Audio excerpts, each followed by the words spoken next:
Amém, amém. Já está conectado, amém. Que a paz do nosso Senhor Jesus Cristo esteja conosco, né? Amém. Pessoal do Facebook, do Instagram, do YouTube, amém. Pessoal do Meet, o Francisco, a Silvana. Pessoal que vai acompanhar a aula pelo áudio, né? Amém. O louvor de hoje já deu uma pitadinha aí do que a gente vai ver, né? Que louvor lindo, né? Já dá aí uma noção do que a gente vai ver no capítulo de hoje, né? O louvor que a gente ouviu hoje é Identidade, de Anderson Freire. E fala sobre esse momento da Bíblia, a fornalha de fogo ardente, né? Quando a gente fala fornalha de fogo ardente, é tão redundante, né? A gente fala, caramba, é errado, tá falando aí, né? Uma redundância, né? A mesma coisa que você falar, tô caindo para baixo, né? Tô subindo para cima. É redundante, né? A fornalha de fogo ardente. Que coisa redundante é essa? Mas, gente, no hebraico tá escrito assim. Tá? No hebraico, né, na verdade no aramaico, né, essa parte do livro de Daniel está em aramaico. No aramaico está escrito assim: a fornalha de fogo ardente, proposital. Foi escrito dessa forma já de propósito, para dar intensidade ao texto, para nos mostrar o quão extraordinário que era, para dizer que a fornalha foi aquecida muito mais, então não era a temperatura normal de uma fornalha naquela época, era a temperatura muito mais alta do que o normal seria. E é nesse sentido, é colocado assim no original mesmo, né? E não é redundância, é que ele está querendo expressar, né, esse pavor, essa loucura, né, de algo absurdo. A paz, Luciene, de algo absurdo, né? A fornalha de fogo ardente, né? Então, uau, é extraordinária a aula de hoje, tá? Então, a gente vai ver o que vai acontecer, alguma coisinha aí na história que eu vou explicar daqui a pouquinho, tá bom? Que vai fazer o doidão do Nabucodonosor construir uma estátua para ele, né? A gente terminou a aula falando sobre o sonho da estátua, o que Deus respondeu sobre o sonho da estátua, e agora o doidão vai criar uma estátua aí para ele. E eu vou explicar o porquê, né? Dá pra gente entender bem o psicológico de Nabucodonosor. Dá pra gente compreender bem, né? O que estava acontecendo psicologicamente ali, né? Nele. Pela pressão que ele estava sofrendo do poder, das forças externas tentando influenciar o poder dele ali, dá pra gente entender um pouquinho a pressão psicológica dele. E a gente vai falar sobre isso hoje, tá? Então hoje a gente vai falar um pouquinho mais sobre história, eu vou explicar um evento que acontece ali entre o Egito e a Babilônia, e esse evento que acontece entre o Egito e a Babilônia é um evento histórico, tá? Registrado historicamente, a gente tem provas históricas sobre esse evento, e esse evento desequilibrou psicologicamente Nabucodonosor, tá? E eu vou explicar sobre isso hoje, pra gente entender, né, como que terminou na estátua e agora ele constrói uma estátua. Não, vai passar aí um tempinho, tá? E eu vou explicar sobre isso, tá? Amém. Eu vou orar agora, então, e a gente vai começar, então, a estudar aí esse capítulo 3 do livro de Daniel, que é um capítulo tão conhecido, né? Mas vamos estudar direito, né? A Bíblia ela tem que ser devorada, né? Mas ela tem que ser devorada nos mínimos detalhes, né? A gente tem que ir saboreando cada pedaço, mas é bom também a gente juntar, né, o quebra-cabeça, entendendo, né, ali não só ler, né, mas compreender o que estava acontecendo naquela época, né? Como é que se vivia naquela época? Para Nabucodonosor ter feito isso agora no capítulo 3, aconteceu algo entre o capítulo 2 e o capítulo 3? Aconteceu. E a gente vai ver que aconteceu um evento histórico que não está na Bíblia, tá? Mas está nos livros de história, tá? Na arqueologia, tá? Nos documentos históricos. E isso é muito importante para a gente entender a Bíblia, porque senão a gente lê a Bíblia e não entende nada, né? A gente tá no capítulo 2 ali falando que Nabucodonosor teve sonho de estátua, Deus fala o sonho de estátua, Nabucodonosor se rende a Deus, né, ao Deus de Daniel, e no capítulo 3, Nabucodonosor cria uma estátua, ele ergue uma estátua, né? Como assim? A gente não entende, a gente não pega o fio da meada. Só que quando tem uma virada assim na história, a gente tem que buscar na lacuna do tempo se há algo que aconteceu ali, algum evento histórico que desencadeou aquilo, algum evento histórico que despertou aquilo, e nesse caso aqui que a gente vai ver agora, houve. Então houve um evento histórico aqui que deixou Nabucodonosor meio louco, tá? Então a gente vai ver isso agora. Então é importante pra gente entender, senão a gente não entende, né? Às vezes a gente lê a Bíblia assim, corrida, né? Não sei como que acontece, eu acho isso impossível. Tem gente que fala, eu vou ler a Bíblia em 40 dias. Gente, é impossível. Se você quer realmente ler a Bíblia como ela merece ser lida, é impossível você ler a Bíblia em 40 dias. Porque ela merece ser lida desse jeito que eu tô falando aqui, né? Você tem que ler um versículo e pensar naquele versículo. Lê o versículo e pensa. Igual, por exemplo, no capítulo anterior. Eu fui ler o capítulo anterior, lá estava dizendo, né, do nada, Nabucodonosor fala, olha, eles falaram em aramaico, né? E eu estava lendo esse versículo e falei, mas por que Daniel está falando que eles falaram em aramaico? O que tem a ver Daniel falar que eles estão falando em aramaico? Então eu fui estudar. Eu parei naquele versículo e fui estudar, mas por quê? Né? Por que essa informação do aramaico? Então eu descobri que, na verdade, daquele ponto em diante, o livro de Daniel vira em aramaico. Então ele escreveu em hebraico e depois muda para aramaico e depois volta para hebraico. Então você vê, você tem que estudar a Bíblia assim. Não é só ler, entende? A gente tem que ler o versículo e meditar sobre aquele versículo. Tem que ler o versículo e parar e pensar, mas o que estava acontecendo aqui? O que é isso? Ai, tem algum trecho importante nesse versículo? O que está querendo dizer? Sabe, você refletir e pensar sobre cada versículo, isso é importante. Igual, por exemplo, também passagem de capítulo. É muito importante a gente refletir sobre isso. O capítulo anterior terminou com a rendição de Nabucodonosor diante de um sonho sobre uma estátua. E agora no capítulo 3 começa com ele erguendo uma estátua para ele, né? E contrário ao que o sonho foi revelado. Então, como assim? O que aconteceu? Nabucodonosor tinha se rendido e agora o que aconteceu na cabeça desse homem que ele mudou totalmente? Houve algo. Né? É claro isso, houve alguma coisa que fez com que Nabucodonosor ficasse desequilibrado e ele mudou, não quer mais se converter, ele mudou. Ele tinha ali crido no Deus de Daniel, acreditado na interpretação, agora ele tá com medo, mudou, e ele tá querendo se reafirmar, ele tá querendo reafirmar o reino dele. Então o que aconteceu que ele tá querendo reafirmar o reino dele? Então quando a gente presta atenção nessas nuances, a gente vai e fala, então aconteceu alguma coisa na história, deixa eu ver o que aconteceu na história da Babilônia, né? Entre o ano ali, já a gente está no ano 600 do ano 605 até o ano 599, vai. Aí você pode, porque a gente está antes do segundo cativeiro, né? O segundo cativeiro acontece em 597 a.C. Então você sabe que há um tempo histórico aí, né? Então a gente sabe que aqui a gente está antes do cativeiro. Tá, eu sei que eu tô antes do cativeiro, do segundo cativeiro. E o doido do nada agora não aceita mais o sonho da estátua, ele quer reafirmar o reino dele e dizer que o reino dele vai ser eterno. Ele esqueceu tudo que o sonho foi interpretado. Então o que aconteceu para ele ter pirado desse jeito, né? E eu falo, não, deixa eu procurar ali na história da Babilônia para ver se tem algo que aconteceu que desencadeou essa insegurança nele.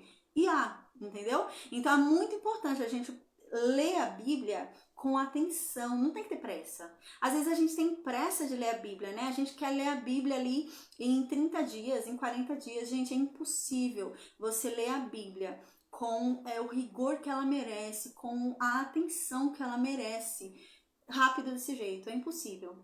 A gente está aqui estudando desde novembro de 2021, né? Tudo bem que às vezes a gente tem que dar uma parada aí, né? Várias vezes paramos por conta de condição de saúde, etc. Mas assim, você vê que a gente saboreia, né? A gente fica aqui falando sobre a Bíblia no mínimo 1 hora, né? Um capítulo. A gente fala no mínimo 1 hora sobre um capítulo. E a gente destrincha o capítulo. A gente pega o capítulo e abre ele e pega todas as amarras e descobre tudo, né? Sobre aquele capítulo. E é assim que a Bíblia tem que ser estudada. É assim que a Bíblia tem que ser lida, tá? Porque é assim que você vai entender o que você está lendo e vai aumentar a tua fé. Porque ler com o rigor que a gente lê aqui, com os detalhes que a gente lê aqui, isso aumenta a nossa fé. Faz a gente ver o quão extraordinário é mais ainda o Deus que a gente conhece, né? Então, eu sou assim, né? Eu não sei, vocês já devem ter percebido isso. Eu sou muito perfeccionista. E eu gosto de comparar. Eu gosto muito de provas, gosto muito de comparação. Então eu sempre estou estudando a Bíblia e buscando a arqueologia para comprovar o que eu estou lendo na Bíblia. E isso é plenamente saudável, né? Vocês veem isso, eu sempre faço isso, né? Então eu vou buscando ali na arqueologia, né? Na ciência, eu vou buscando ali para ver, né? Se realmente bate. E bate, gente, e bate, tá? Então isso é importante, isso reafirma a nossa fé, né? Então, e nos cria mais raízes. Muito mais raízes do que a gente lê correndo. Igual agora, a gente vai ler, é tão lindo que esses meninos fazem, porque eles eram só meninos aqui, né? Sadraque, Mesaque e Abednego, né? E engraçado que nesse capítulo faz questão de chamar eles de Sadraque, Mesaque e Abednego. O capítulo anterior também faz, mas tem uma questão para isso. Porque Daniel, ele, no capítulo 1, mesmo tendo mudado o nome deles, ele continuou chamando, né, Sadraque, Mesaque e Abednego de Misael, Hananias e Azarias. Mas no finalzinho do capítulo 2, ele chama pelo nome babilônico. E no capítulo 3 também. E tem uma justificativa para isso, né? Por causa do milagre que o Deus deles vai mostrar. Porque ainda que Nabucodonosor tenha mudado o nome deles, ainda que Nabucodonosor o chamem por outro nome, a identidade deles não foi alterada, porque a essência deles continua a mesma. Ainda que o mundo esteja dizendo para eles outra coisa, né? Ainda que ao redor outra pessoa venha e diga para eles que eles viraram outra coisa, a essência deles não mudou. Né? Então, que lindo que é isso, é extraordinário. Então, a gente tem que ler com esses detalhes, tá bom? Igual tem vezes que eu leio a Bíblia, estou estudando, preparando aqui para dar aula para vocês, e tem ali um termo, né? Aí foi e ele pegou o vinho e derramou sobre não sei o que. Vou dar um exemplo, isso não tem essa passagem, mas vou dar um exemplo. Ele pegou o vinho e derramou sobre o pé e não sei o que, não sei o que. Eu falei, tá, peraí, pegou o vinho e derramou sobre o pé, o que isso significava naquela época? Havia algum costume naquela época sobre derramar vinho no pé? O que isso significava naquela época? Então eu vou estudar, entendeu? Aí eu paro o estudo aqui da Bíblia e vou estudar o que era esse costume. Ah, não, existe algum costume no Oriente Antigo, existe algum costume, né, de 500, 600, 700 anos antes de Cristo, de derramar o vinho no pé, o que isso significava, e começa a procurar, gente. E isso é muito importante, tá? Pra gente entender, porque nada tá na Bíblia por acaso. Nada tá na Bíblia que não seja importante, tá bom? A Bíblia, ela é muito objetiva, ela tem um foco. Ela tem um foco, então tudo que tá nela é importante, tá? Então, por isso que a Bíblia não fala sobre outras nações, tá? Igual, por exemplo, há um evento histórico entre o capítulo 3 de Daniel, o capítulo 2 de Daniel e o capítulo 3 de Daniel. Mas, assim, é um evento importante para a Babilônia e para o Egito, não é um evento importante para a história de Cristo, tá? Então, não é falado na Bíblia, porque a Bíblia é muito objetiva. Qual é o objetivo dela? Nos apresentar Cristo. Então, ela começa a nos moldar a história, nos ensinar a história que nos leva até Cristo, nos conduz até Cristo. Assim como Deus precisou preparar o povo para a chegada de Cristo, a Bíblia vem nos preparando para a chegada dele aqui, para a gente entender por que ele precisava vir, né? Então, a gente tá desenhando tudo isso aí, tá sendo tudo desenhado pra gente, né? Então, é muito importante a gente entender todas essas nuances, porque nada tá aqui por acaso, né? Então, a Bíblia, ela é muito objetiva. Se a Bíblia quisesse falar sobre tudo, a todo tempo, ela tinha falado sobre dinossauro, né? Sobre outras coisas. Não, ela é muito objetiva. Ela não quer falar sobre ciência, ela não quer falar sobre a distância da Lua e do Sol, ela não quer falar sobre a rotatividade da Terra, ela não quer falar sobre nada disso, ela quer falar sobre Jesus. Então, o foco dela é Jesus, então o foco dela não é a ciência, o foco dela não é essas outras coisas, né? Mas quando a Bíblia traz algo, a gente tem que ver o que é, porque é importante. Ela não traz nada que é insignificante. Então, se trouxe uma informação, é importante. Foi o que eu falei do capítulo anterior. Do nada, vai lá e escreve, eles falaram em aramaico. Eu falei, mas por que Daniel escreveu isso? Se a língua deles era aramaico. Eles falavam em aramaico. Não é novidade eles falarem em aramaico, porque é a língua deles. Então, eles iam falar em aramaico. Mas para que escrever isso? Porque houve uma mudança, né, de língua de língua ali escrita. Então ele escreveu o livro dele até o versículo anterior em hebraico. E aquele momento ele mudou para aramaico. Então há uma explicação para aquilo ali. E a gente tem que perceber essas coisas. E a gente só percebe isso quando a gente lê atentamente. Lê versículo por versículo, devagar, sem pressa. Você não precisa ler um capítulo inteiro em um dia. Você está cansado, não consegue ler um capítulo inteiro em um dia? Vai lendo o versículo, mas vai meditando naquele versículo, vai pensando, mas por que isso aconteceu? Mas o que tava... Você entendeu bem? Ah, não, tá fácil esse, Bruno, eu entendi bem. Vai pro próximo. Aí no próximo, tá falando alguma coisa ali diferente? Que parece ser costume da época, vai estudar. Que costume era esse? Por que tinha esse costume? Tá? Então é muito importante, gente. Tá bom? Então amém. Aí foi uma dica. Amém. Eu vou orar agora e a gente então começa a estudar aí Daniel capítulo 3. Eu vou explicar o que houve aí na história. Houve um evento histórico muito importante para a gente entender a loucura de Nabucodonosor, tá bom? Amém.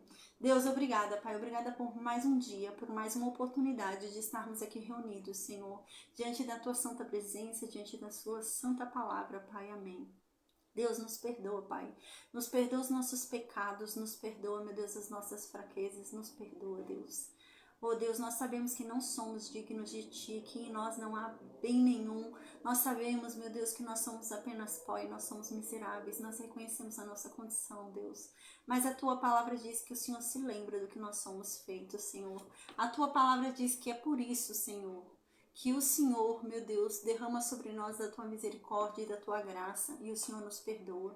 Então, Deus, em nome de Jesus, perdoa, Pai, a nossa iniquidade, a nossa transgressão, o nosso pecado, nos perdoa, Deus, amém. Que o Senhor nos purifique, que o Senhor nos lave, Pai, da nossa imundície, que o Senhor nos dê um novo coração, uma nova mente, que o Senhor nos transforme completamente, Deus, em o nome de Jesus, amém. Senhor, que o Senhor não nos dê apenas um falar irresistível ao Teu respeito, que o Senhor não nos dê apenas sabedoria para compreender a Tua palavra, que o Senhor não nos dê apenas a compreensão da Tua verdade, Deus, porque a Tua palavra até Satanás conhece. Satanás usou a Tua palavra contra Cristo, Deus. Nós queremos, meu Deus, ir além. Nós queremos andar conforme a Tua palavra. Nós queremos agir conforme a Tua palavra. Nós queremos pensar conforme a Tua palavra. Então nos ajuda, Pai, em nome de Jesus. Nos dê sabedoria para praticá-la. Nos dê sabedoria para sermos Cristo nessa terra. Nos dê sabedoria para sermos a Bíblia viva que as pessoas lerão, Senhor.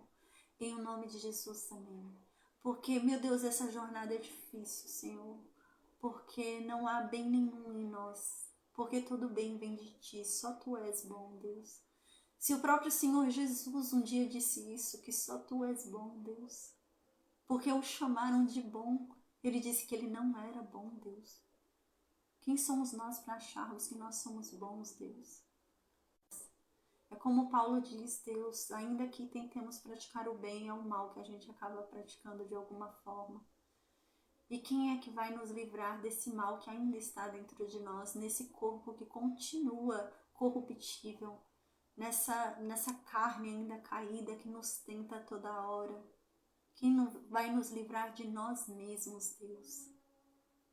Mas assim como Paulo um dia disse, ele reconhece que o Teu Santo Espírito é aquele que nos capacita à obediência e nos ajuda a resistir às tentações da nossa carne e nos ensina a sermos santos, nos ensina a identidade que o Senhor nos deu, a andarmos como Cristo nessa terra. Então, Deus, em nome de Jesus, que o Seu Espírito venha e nos ensine a sermos Cristo nessa terra. Que o Teu Espírito Santo venha e nos derrame do Teu fruto para que venhamos a experimentar e saborear do Teu caráter. Que venhamos a aprender contigo cada vez mais, Deus, em nome de Jesus, amém. Que o Senhor nos livre de todo mal, que o Senhor nos proteja, proteja a nossa casa, proteja os nossos, Deus. Que o Senhor nos abençoe e abençoe o nosso lar. Que a Sua benignidade nos alcance e nos siga todos os dias das nossas vidas, Deus. Que a Tua vontade seja feita sobre cada um de nós. Não nos entregue às nossas próprias mãos, Deus.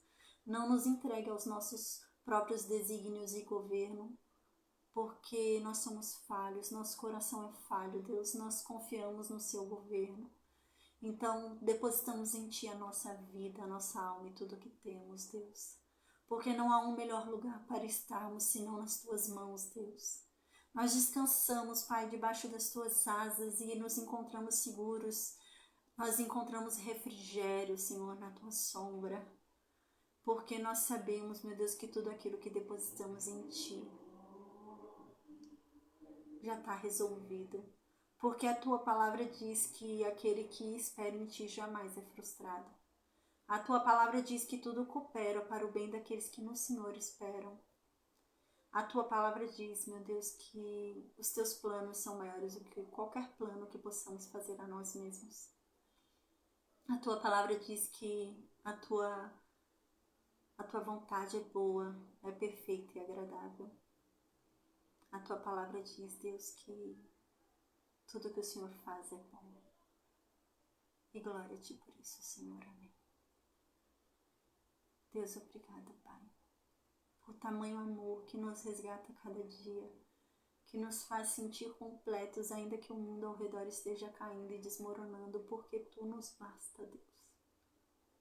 A Tua presença é suficiente para nós, porque a Tua presença é o nosso maior presente, Deus.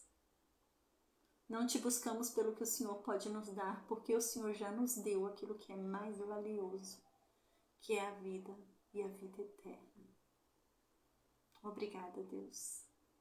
Nós ansiamos pelo Teu reino, Senhor Jesus.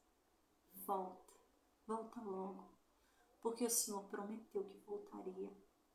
Então volta logo, Senhor Jesus, porque a Tua igreja clama pela Tua volta, Teu reino de justiça. Ansiamos pelo dia em que não haverá mais choro. Ansiamos pelo dia onde não haverá mais dor. Ansiamos pelo dia em que não haverá mais morte. Ansiamos pelo dia em que seremos recompensados por todas as nossas dores. Ansiamos pelo dia em que encontraremos os nossos e jamais nos separaremos. Oh Deus, obrigada. Nós ansiamos por isso, Senhor Jesus, volta logo. Amém. Que o Senhor nos livre de todo mal, Deus. Amém. Amém, amém, amém, amém. Glória a Deus, amém.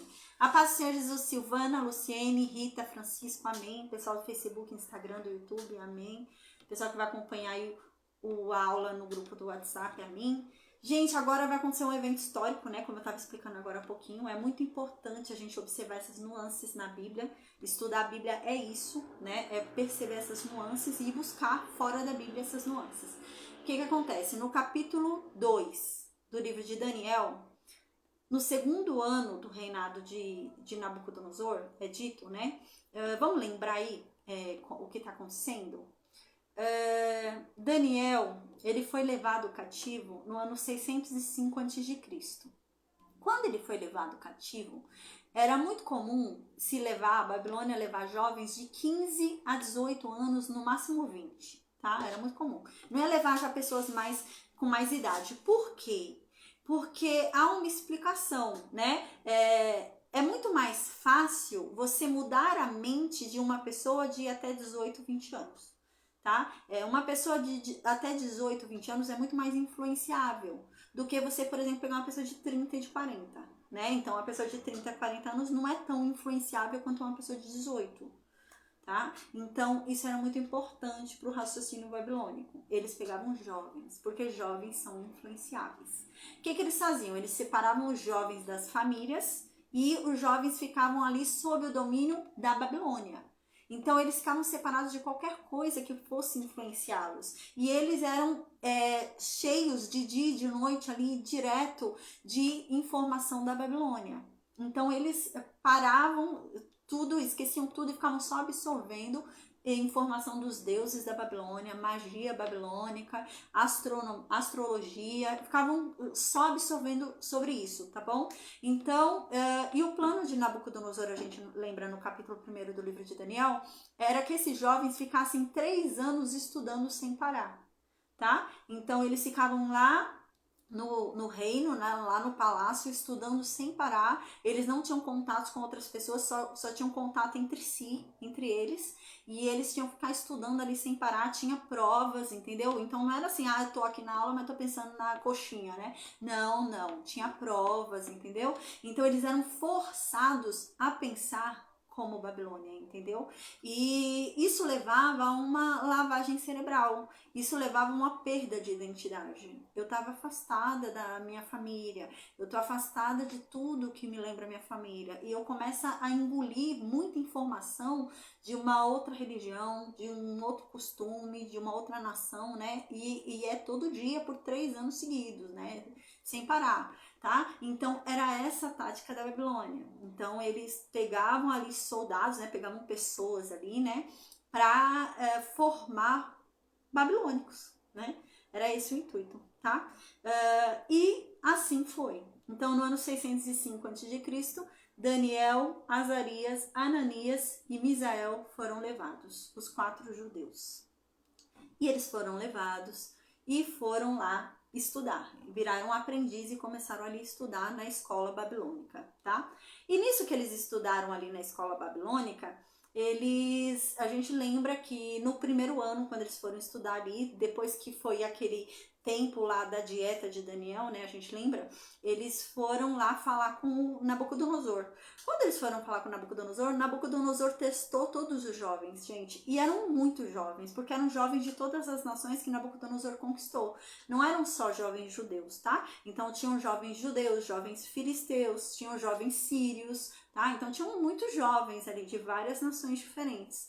E Nabucodonosor então testou aqueles jovens ali, e entre todos os jovens, todos que foram levados, 4 se destacaram, que era Daniel, Azarias, Ananias e Misael, tá?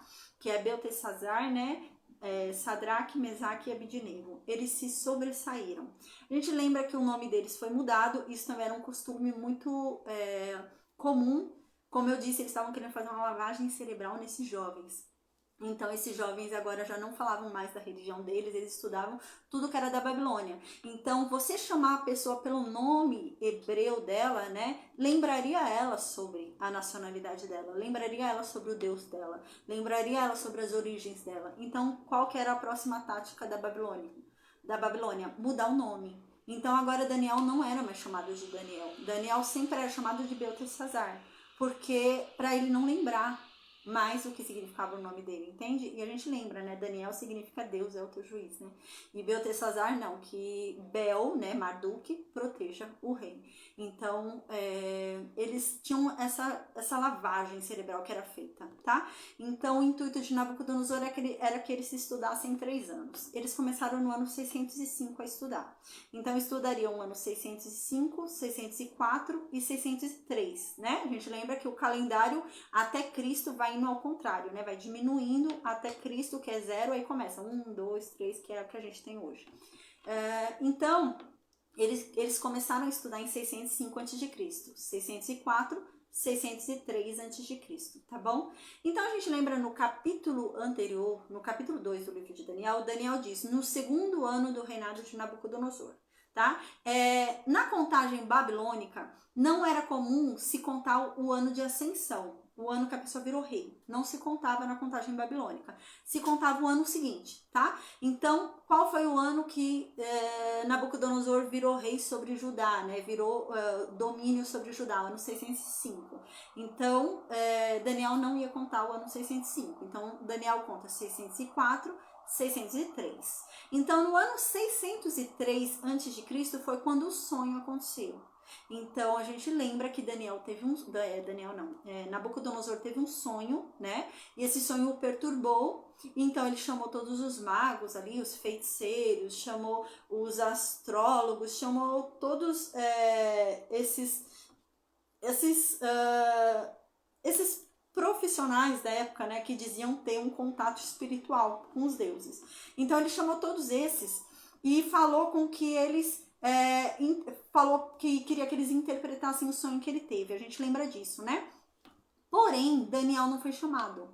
tá? Então Daniel não foi chamado porque provavelmente ele ainda estava terminando o curso dele, estava terminando lá, né, como aprendiz ainda. Ele ainda não havia terminado o curso dele, mas ele estava no último ano, né? A gente lembra, mas ele ainda não havia terminado ali. Então a gente lembra que ele não foi chamado, e nem Sadraque, nem Mesaque, nem Abednego. Os jovens não foram chamados, né, pessoas que já haviam terminado o curso e já estavam ali na Babilônia há mais tempo. Então, a gente lembra que eles falaram, tá bom, rei, eu vou te dar a interpretação do teu sonho. Me diz qual sonho foi. Me conta aí sobre o seu sonho que eu falo o que é. E então Nabucodonosor fala, vocês são espertinhos, né? Vocês querem que eu fale meu sonho porque vocês vão inventar uma coisa pro meu sonho. Vocês vão inventar uma interpretação. Se a interpretação é verdadeira, então me fala o que eu sonhei. Aí eu vou acreditar na interpretação de vocês. Aí eles falam, não dá. A gente não consegue. Ele falou, se vocês não falarem o que eu sonhei, interpretarem o que eu sonhei, eu vou matar todo mundo. Porque vocês não me servem para nada. Para que vocês estudaram na escola babilônica, vocês não sabem nada. Então vou mandar todo mundo ser morto. Então a gente lembra que eles não conseguiram decifrar que sonho que foi. Então veio a ordem de morte, né? A ordem para matar todos os sábios da Babilônia, porque dentre os sábios da Babilônia estavam os magos, os feiticeiros, porque tudo isso passava pela escola que Daniel passou. Foi o que eu disse, Daniel aprendeu sobre astrologia, Daniel aprendeu sobre magia, Daniel aprendeu sobre feitiçaria, Daniel aprendeu sobre tudo isso ali na escola babilônica. Então, Arioque, o chefe ali babilônico que ia matar, né, o chefe do exército ali que ia matar os sábios, chegou até Daniel e falou, olha Daniel, vou ter que levar vocês, porque há uma ordem aí para matar todos os sábios. Você observa como Daniel tinha um favor não só do chefe dos eunucos, né? Mas Daniel também tinha um favor do chefe do exército, porque o chefe do exército ouviu Daniel. Daniel vai falar, mas o que está acontecendo?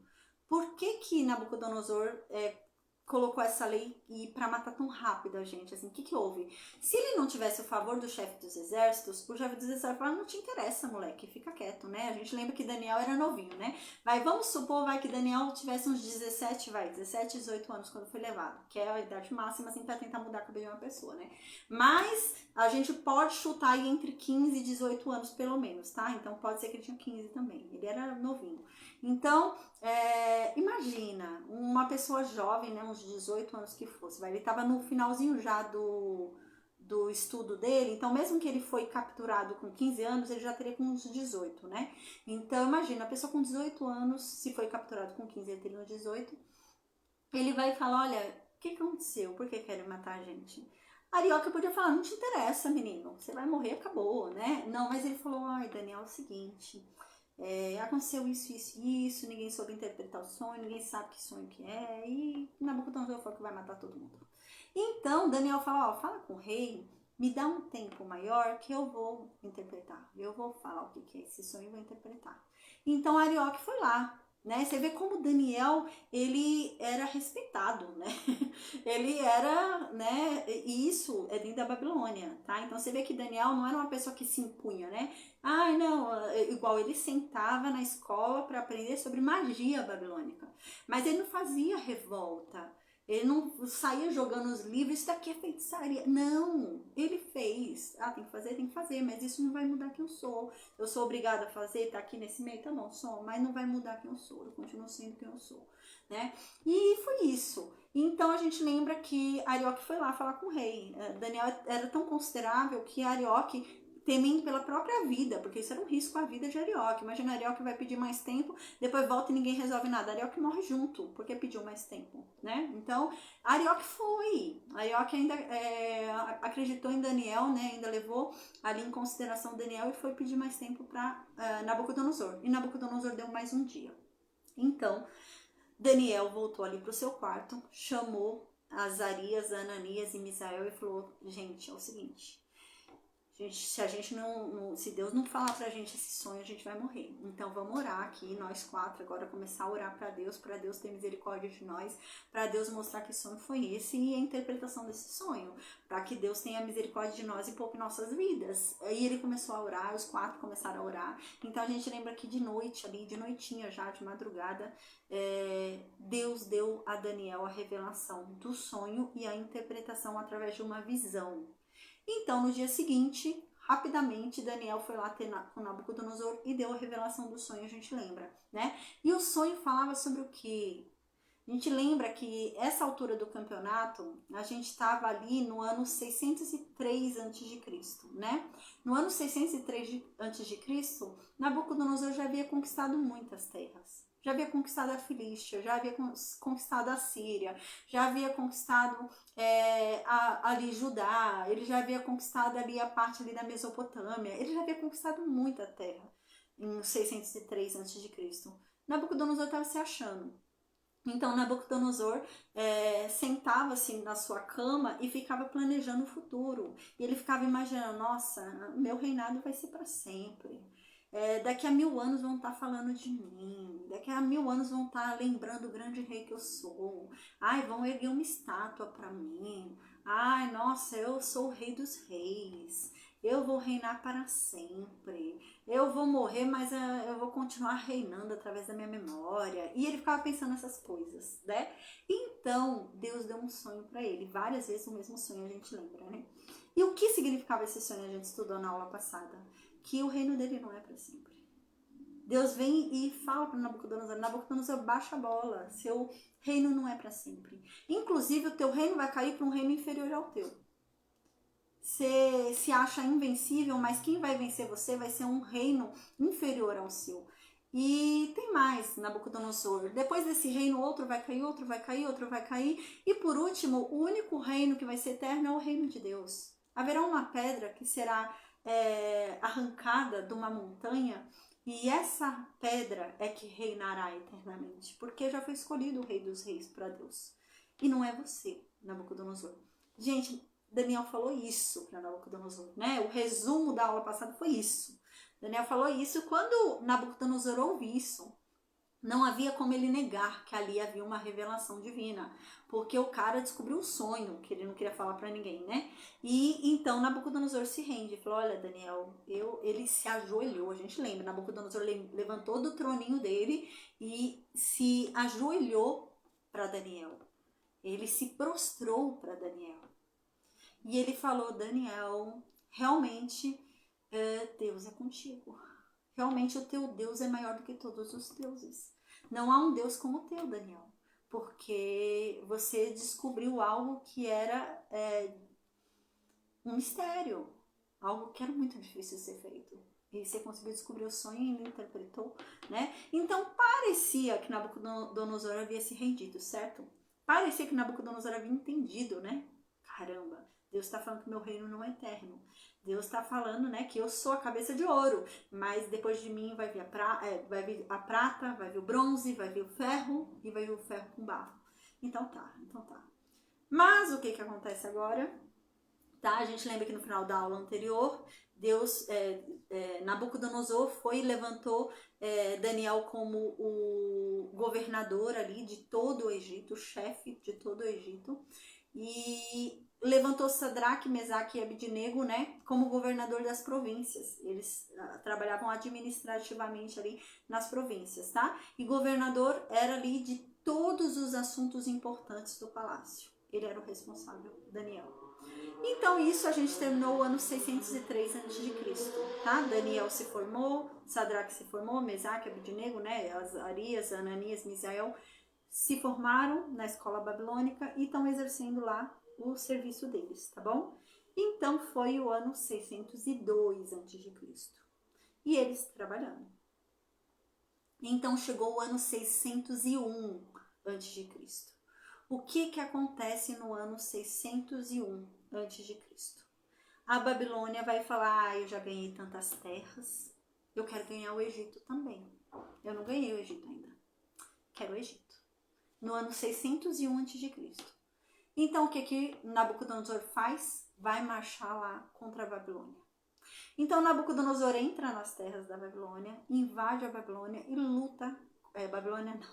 Nabucodonosor invade o Egito, né, com os babilônios lá. Ele vai, invade o Egito, luta contra o faraó Neco, e é uma guerra feia, é uma guerra travada, difícil, e Nabucodonosor foge.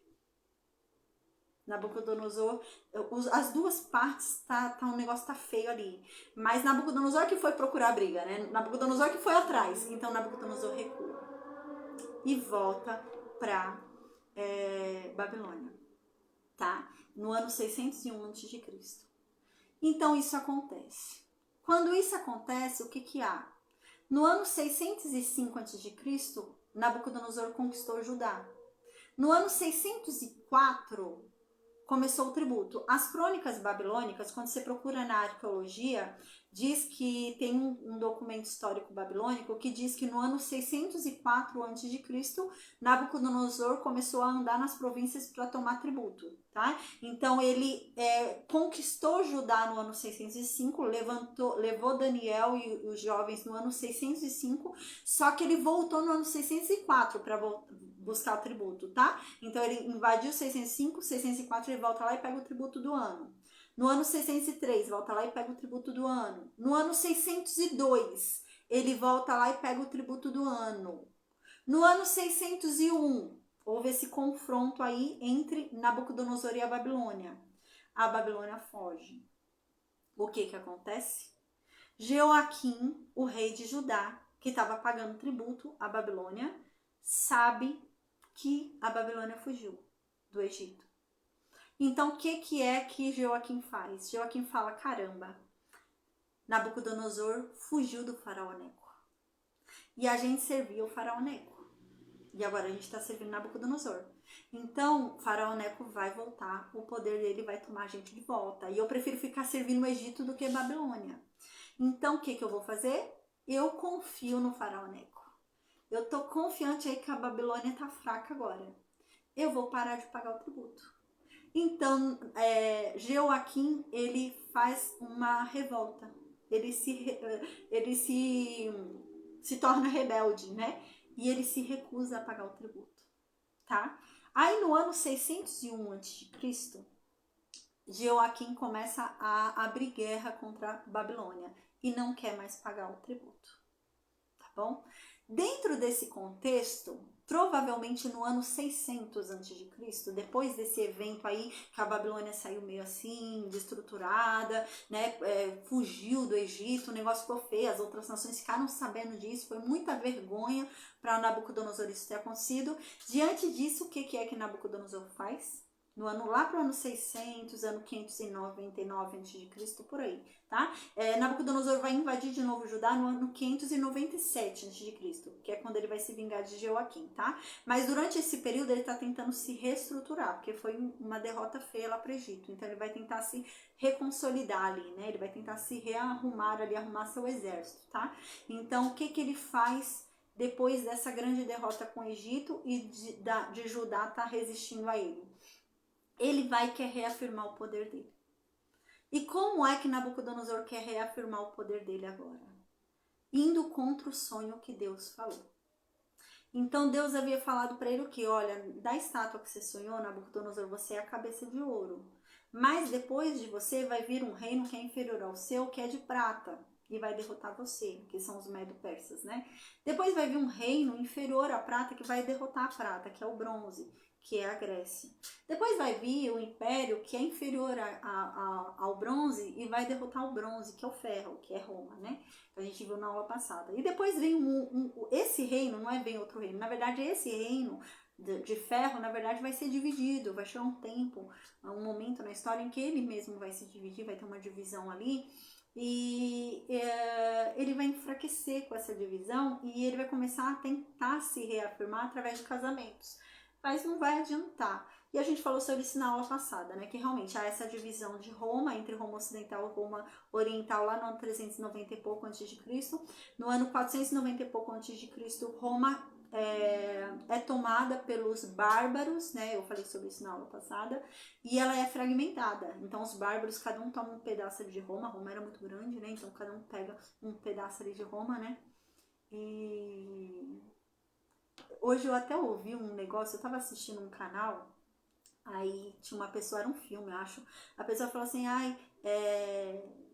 eu quero ir pra algum lugar, uma coisa assim, ela falou, aí o homem foi responder assim, qualquer lugar dá para Roma, qualquer caminho dá para Roma.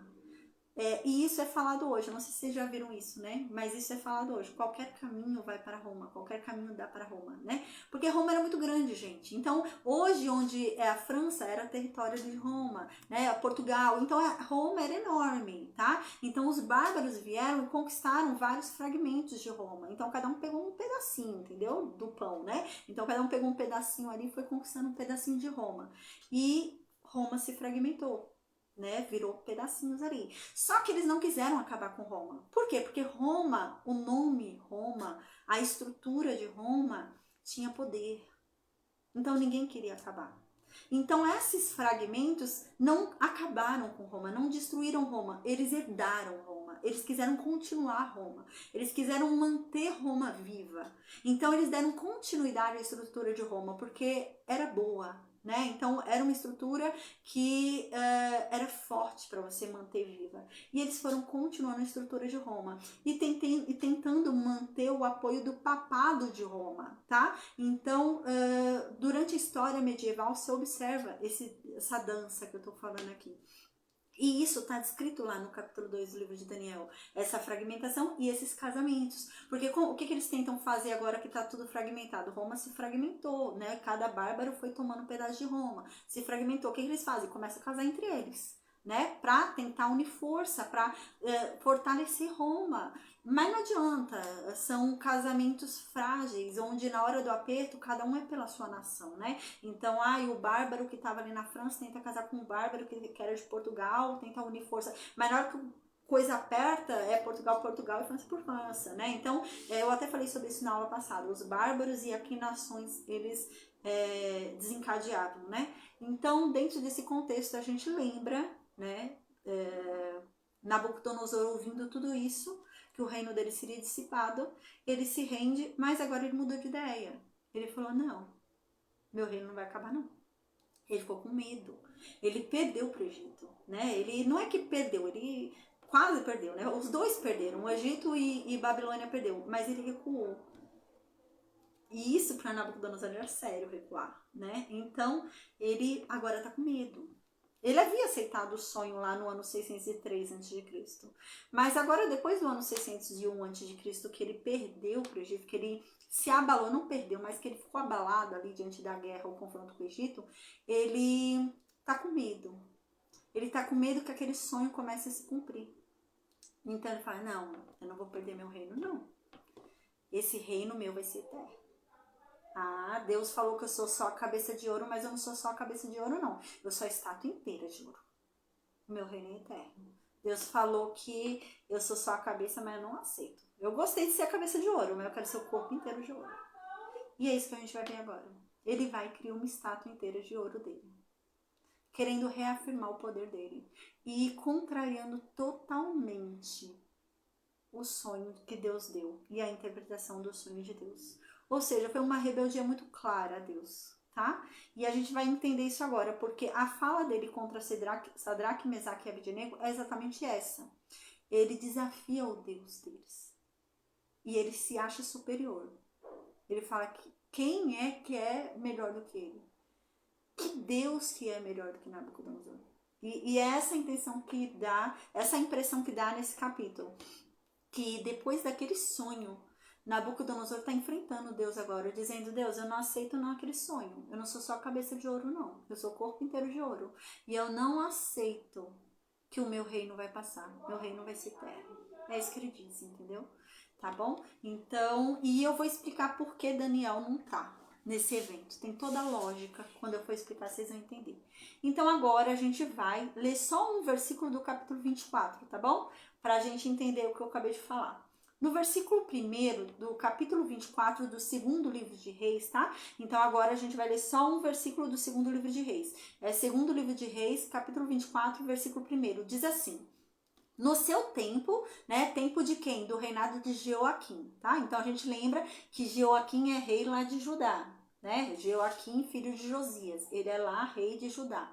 Então diz que no tempo do reinado de Jeoaquim, Nabucodonosor, o rei da Babilônia, marchou contra ele. A gente já falou sobre isso quando a gente começou o livro de Daniel, tá? Então Nabucodonosor sempre cercava as cidades e ele falava, você vai se render ou vai resistir? Quem resistisse se lascava. Agora, quem se rendia ficava vivo, tá? Então, vocês até lembram, Joaquim se rende, tá? Então, Judá, ele não resiste. Judá se rende, por isso que não vai haver morte. Nabucodonosor entra, pega os jovens, pega alguns utensílios do templo, mas não mata ninguém. É uma entrada pacífica, porque eles se renderam, tá? Eu dei até o exemplo nas crônicas babilônicas, nos documentos históricos da Babilônia, deixa lá bem claro que Ascalon, né? Ascalon, uma cidade filisteia, resistiu a Nabucodonosor. No ano 604 a.C., eles não deixaram Nabucodonosor entrar. Então Nabucodonosor entrou à força e destruiu a cidade inteira, porque eles resistiram. Então as pessoas se rendiam, tá? Então as pessoas não resistiam. E foi o que Joaquim fez. Joaquim se rendeu. Então a Babilônia entrou, a gente lembra que isso em Daniel 1, Nabucodonosor entrou, afirmou o poder ali sobre Judá, falou com o rei, ali Joaquim, e falou: é o seguinte, a partir de agora você vai pagar tributo para mim. Não é mais pro faraó Neco, pro Egito. Eu agora domino sobre Judá. Então Joaquim concordou, tá? Então Joaquim concordou. Então aqui diz que a gente lembra que Daniel foi levado, então Nabucodonosor passa lá pela cidade, manda o chefe dos eunucos sair recolhendo todos os jovens da cidade e levar lá para a Babilônia, para a escola babilônica que a gente falou agora há pouco. E então também pega alguns utensílios do templo e foram embora para a Babilônia. E a gente começou a estudar o livro de Daniel. Aí diz aqui que passou o primeiro ano, Joaquim pagou o tributo.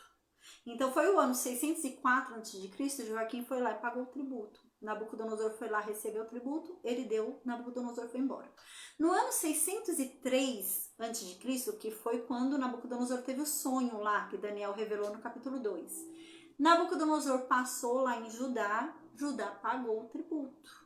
No ano 602 a.C., um ano depois do sonho, Nabucodonosor passou lá em Judá e pegou o tributo.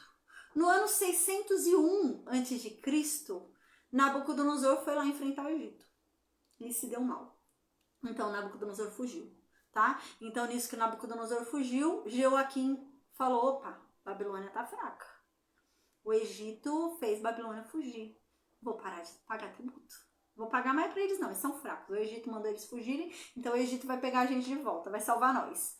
Não vou mais pagar tributo não. E é isso que está dizendo aqui no versículo 1, tá? Depois de 3 anos pagando o tributo, Joaquim se revoltou contra a Babilônia, tá? Foi o que eu disse agora há pouco, começando a aula de hoje. Para a gente entender essas nuances da Bíblia, a gente tem que ir para fora da Bíblia, né? Então aqui, porque senão a gente fala, mas por que Joaquim se rebelou? Né? Por que Joaquim se rebelou e Nabucodonosor demora tanto tempo para voltar e dar uma lição em Joaquim? Porque Joaquim ele se rebela no ano 601 a.C. E por que Nabucodonosor só volta no ano 597 para se vingar? Por que tanto tempo? Nabucodonosor que era tão fervoroso, né? E a história explica, tá? Por causa desse evento que houve. Então houve essa guerra entre a Babilônia e o Egito e a Babilônia saiu mal. Então, o que Nabucodonosor faz? Ele primeiro reestrutura o exército dele. Então, ele passa alguns anos ali reestruturando o exército dele, porque ele não quer perder de novo. Então, ele não vai agora se vingar de Joaquim, porque ele tá com medo. Nabucodonosor acabou de ir ali e fugir do Egito. Imagina se ele vai lá enfrentar Judá e foge de Judá também. Então ele vai começar a perder o poder e a fama dele. Então ele não vai enfrentar Joaquim, tá bom?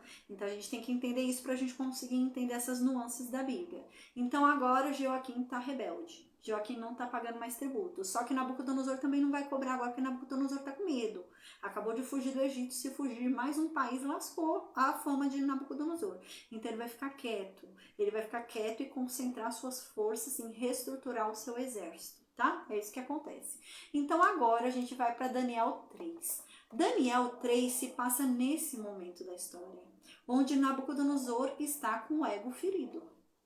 Então Nabucodonosor acabou de ser humilhado pelo Egito. Nabucodonosor acabou de sair fugido do Egito.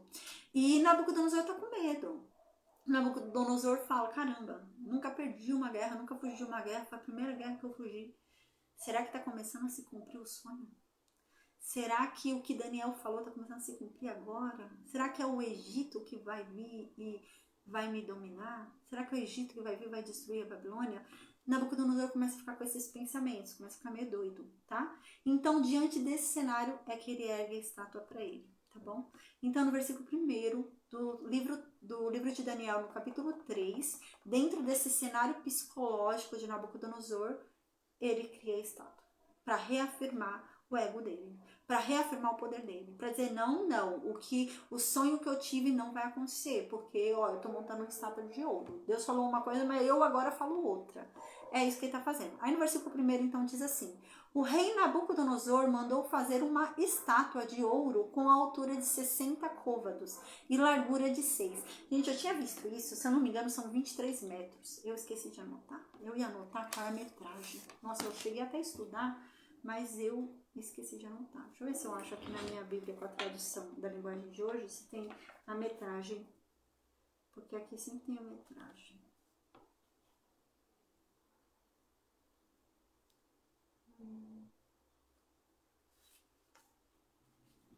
Aqui, achei. Aqui. Essa Bíblia, a tradução é na linguagem de hoje, né? Então, ela não fala em côvados, como a Bíblia diz, né? Ela diz em metros, tá? Mas, assim, para estudo, essa Bíblia não é boa, tá, gente? A Bíblia, a nova língua da tradução de hoje, né? É NTLH, a nova tradução da língua de hoje, né? Ela não é boa para estudo, porque ela muda muito as nuances do original. No hebraico, no aramaico, no grego, ela muda muito, tá? Mas assim, para quem não tem compreensão nenhuma de Bíblia, quer ter uma primeira noção, ela é boa. Você lê que você vai entender. Mas depois passa para uma coisa mais parecida com o hebraico e para o aramaico, ali para o grego, tá? Para estudo mesmo, para você entender a Bíblia, devorar a Bíblia, entender o sentido real do que se dizia, a compreensão real e o sentimento que há, a poesia, porque o hebraico ele é poético, né? Para você entender tudo isso, é melhor você estudar com duas Bíblias, tá? É a tradução da Bíblia de Jerusalém e a Bíblia ecumênica, tá? Estuda com as duas juntas. Porque a tradução da Bíblia de Jerusalém, ela é católica.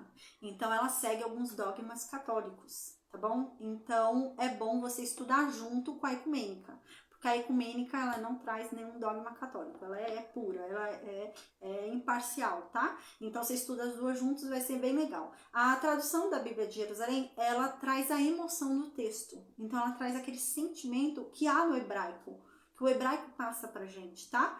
A ecumênica já é fria, então a ecumênica não traz essa emoção que o texto hebraico traz, tá bom? Mas as duas juntas para estudar é legal. Só que essa NTLH aqui é bom para você entender algumas coisas assim rápidas, só que ela assim perde algumas essências, entendeu?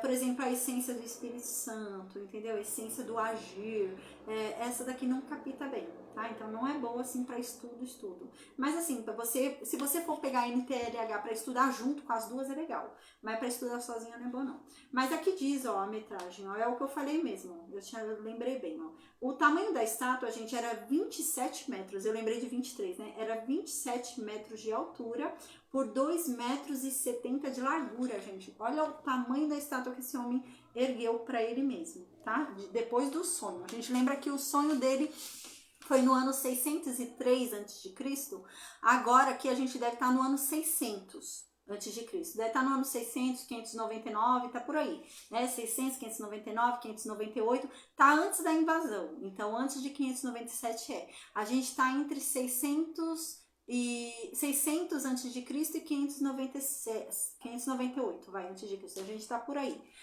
Então, agora ele ergue uma estátua de 27 metros de altura. Uma estátua enorme, né? E a largura da estátua era de 2,70 metros. Era muito grande, né? E ele mandou, aí aqui diz, né? O rei Nabucodonosor mandou fazer uma estátua de ouro com a altura de 60 côvados, que eu falei agora, os 27 metros, e a largura de 6 côvados, né? Que é esses 2,70 metros de largura. e mandou colocar essa estátua lá na planície de Duran, tá? Então ele mandou colocar num lugar reto, onde as pessoas passavam ali, sabe, para observar essa estátua dele. Lá numa província, lá na Babilônia. Aí o que que Nabucodonosor fez? Ele convocou todos os nobres do governo. Ele convocou todos os governadores, convocou todo mundo, porque isso era uma sessão solene. Ele queria reafirmar o poder dele. Então ele chama toda a estrutura do governo, né? Abá, Sebastião, seja bem-vindo. Ele chama toda a estrutura do governo para reafirmar o poder dele, tá bom? É isso que ele vai fazer agora no versículo 2. Só que a gente vai observar que ele não vai chamar Daniel, tá bom? Então ele vai chamar todo, porque Daniel era um governador também, né? Mas ele chama todos os governadores, ele chama ali todos os juízes, ele chama todos os nobres e de cargos importantes do governo e estruturais do governo para reafirmar poder. Como ele havia acabado de perder para o Egito, ali no ano 601 a.C., ele agora está querendo dizer, ó gente, não fiquem pensando que por causa do que aconteceu lá com o Egito, eu enfraqueci. Eu continuo forte, eu sou o rei. Eu sou o máximo, eu sou o cara. É essa mensagem que ele quer dar, tá bom? Que não há um Deus melhor do que ele. Porque lá na Babilônia, em muitos momentos, ele era tipo faraó. Faraó, né? Ele se acha um deus, né? Faraó se achava um deus. E Nabucodonosor não é diferente também, tá? Então ele também se achava um deus. E ele fala, não, o deus do Egito não é melhor do que eu. O faraó do Egito não é melhor do que eu. Então não fiquem achando que porque eu fugi do Egito agora, eles são melhores do que eu. Eu sou poderoso. Eu sou todo-poderoso. Eu sou o Deus Todo-Poderoso. É isso que Nabucodonosor faz, tá? Então ele chama todos os nobres do governo e todo o povo do governo para reafirmar poder. Então ele está fazendo aqui uma política, né? Um gesto de política aqui. Ele chama todo o povo do poder, todos os ministros, todos os governadores, todos os juízes, todo mundo que tem um cargo importante no governo. Ele chama. E chama a população. E manda todo mundo se curvar para aquela estátua, para reconhecer o poder dele, entendeu? É isso que ele faz aqui. Então, no versículo 2 diz isso. A seguir, depois que ele criou essa estátua doida de 27 metros e pouco, ele chamou todos os grandes ali, os sátrapas, os magistrados, os governadores, conselheiros, tesoureiros, juízes, juristas e todas as autoridades da província. Ele chamou todo mundo para que se reunissem e estivessem presentes à cerimônia da inauguração da estátua dele. A estátua que ele construiu para ele mesmo. Só que ele não chama Daniel. Você vê que Daniel não está nesse evento. Provavelmente ele não chamou, ele não convocou Daniel. Porque assim, se observa que ele convocou todos os governadores. Convocou todo mundo. Só não convocou Daniel. Isso é muito óbvio se você parar psicologicamente para pensar. Daniel foi quem revelou o sonho. Daniel foi quem disse que o reino dele acabaria. Então chamar Daniel seria de certa forma incômodo para ele, porque a profecia veio ali por meio de Daniel. Então ele afasta Daniel deste momento, porque ele não quer Daniel ali falando nada, dizendo algo contrário, né? Não, ele quer Daniel longe para Daniel não falar que o sonho foi outra coisa. Então Daniel era um risco para ele, Daniel era um perigo para ele, porque ele quer fazer aqui, né? Então ele quer fazer uma reafirmação política de que o reino dele será para sempre, de que ele é o cara, de que ele é o Deus dos deuses. Então Daniel ia ter uma problemática nisso daí, porque Daniel acabou de interpretar um sonho para ele, né? No ano 603, faz uns 2-3 anos que Daniel revelou esse sonho para ele. Então ele não chama Daniel de propósito, tá bom? Por isso que Daniel não está aqui. Se você para pensar, tem lógica. Por que ele vai chamar o cara? O cara ia estragar todo o comício dele, né? Porque ele tá lá realmente fazendo uma reunião para se sentir, para se exaltar, para dizer que o reino dele é eterno, para dizer que ele é o Deus dos deuses, para dizer que ele é o cara, que não há nação como ele, que ele nunca vai ser destruído, que Babilônia nunca vai cair. Então ele marca uma reunião para isso. Se ele chamar Daniel ia boicotar essa reunião toda, né? Só dele olhar para Daniel, ele já sabe que Daniel já traz para ele a lembrança do sonho, né? Então ele não chama, não convoca Daniel, tá? Então Daniel com certeza não está aqui, gente, porque se Daniel tivesse, ele também estava lá na fornalha, então ele não está aqui. Então no versículo 3 diz: então reuniram-se os satrapas, né? os magistrados, os governadores, os conselheiros, os tesoureiros, juízes e juristas, e todas as autoridades da província, para a inauguração da estátua que o rei Nabucodonosor havia levantado para si mesmo. Então todos ficaram de pé ali, do lado, em frente à estátua, né, que Nabucodonosor mandou todo mundo ficar. Então todo mundo chegou na planície, era um lugar reto, né? Então todo mundo chegou na planície e Nabucodonosor mandou todo mundo ficar de frente para a estátua. Então a estátua estava aqui, o rosto da estátua estava aqui, todo mundo tinha que ficar de frente para a estátua, para se curvar. Então aqui no versículo 4 diz que o arauto proclamava em alta voz, né? Então o homem tinha uma pessoa que gritava, né, e falava bem alto para todo mundo que estivesse ali ouvisse a mensagem do rei. Não era o rei que ficava gritando, né? Então era uma pessoa que gritava para o rei. E esse era o arauto. Então o arauto ficava falando ali em alta voz para o povo, todo o povo que estava ali na frente da estátua, inclusive os governadores. E ele ficava gritando assim: povos, nações, línguas, eis a ordem que vos é dada. Aqui estão todas as nações que Nabucodonosor conquistou. Lembram que ele conquistou várias nações?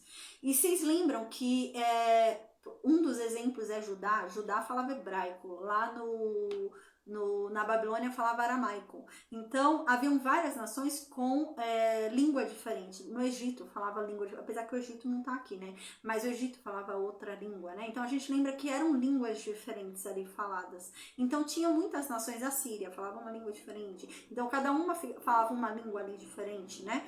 E é isso que ele fala: ó povo de todas as línguas, povo de todas as nações. O rei agora está dando uma ordem para vocês. E a ordem é a seguinte: no versículo 5, o arauto fala: quando vocês ouvirem soar o som da trombeta, o som da flauta, o som da cítara, o som da sambuca, o som do saltério, o som da cornamusa, o som de qualquer instrumento musical que seja, ouviu tocar o som de um instrumento musical, você não deve pensar duas vezes. Você deve se prostrar imediatamente e adorar essa estátua aqui de Nabucodonosor. Essa é a ordem agora. Lembra? Nabucodonosor está aqui fragilizado, né? Acabou de perder para o Egito. Então ele quer reafirmar o poder dele. Então ele não está nem aí pro sonho que teve. Então isso aqui é uma rebeldia contra Deus, porque Deus acabou de falar para ele o sonho, interpretar o sonho através de Daniel. E ele fala para Deus: não, eu não aceito sua interpretação. Eu sou o ouro inteiro, eu não sou só a cabeça de ouro. Eu sou o ouro inteiro da estátua e o meu reino é eterno. E as pessoas me adoram e não há Deus maior do que eu. Eu sou um Deus venerado.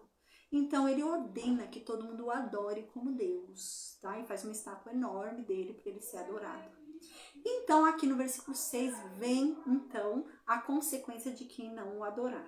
Ele diz: aquele que não se prostrar diante da estátua e não a adorar imediatamente vai ser lançado na fornalha de fogo ardente, né? Eu falei isso no começo da aula de hoje, né? Parece estranho, né? Quando a gente vê assim, fornalha de fogo ardente, é redundante, né? Que nem uma pessoa falar: tô caindo para baixo, tô subindo para cima. É redundante, né? Você tá falando a mesma coisa. Fornalha já é forno quente, né? Fogo já é fogo ardente, é um fogo quente, né? Ardente, fornalha, já é um fogo quente, né? Então é redundante, fornalha de fogo ardente. Coisa redundante, né? Coisa engraçada. Mas no hebraico tá assim, no aramaico, né? Essa parte tem em aramaico. No aramaico tá assim. No aramaico tá... Sebastião tá falando desespero sem lógica. No aramaico tá escrito assim: fornalha de fogo ardente. Não é que a gente tá traduzindo errado. Tá assim no aramaico. A expressão é essa do aramaico: fornalha de fogo ardente. Mas isso é proposital. O autor, ele quer mostrar pra gente o desespero de que o negócio estava muito quente, gente. Muito quente mesmo. Não era um fogo comum. Era um fogo muito, muito, muito, muito quente. Então ele chama a atenção para esse... ele não tá usando porque ele tá com um erro de linguagem. Não é isso, né? Não é um erro aqui na linguagem que ele tá utilizando.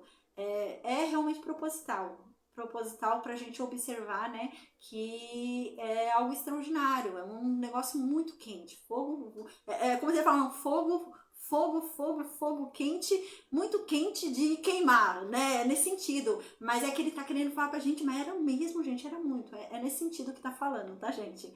É nesse sentido. É nesse sentido mesmo, um fogo quente que queima muito, gente. É nesse sentido que ele tá falando. É pra gente ver, sentir, né, o desespero, que era extraordinário, que não era um foguinho, não é, porque senão a gente vai pensar, mas dependendo do fogo que foi, dava para eles terem saído e só queimar um pouquinho os pés, né? Não, é isso que ele quer falar pra gente. Era um fogo extraordinário, que era impossível queimar só o pé. Então eles realmente iam ser feito pole, era um negócio extraordinário. É nesse sentido, tá?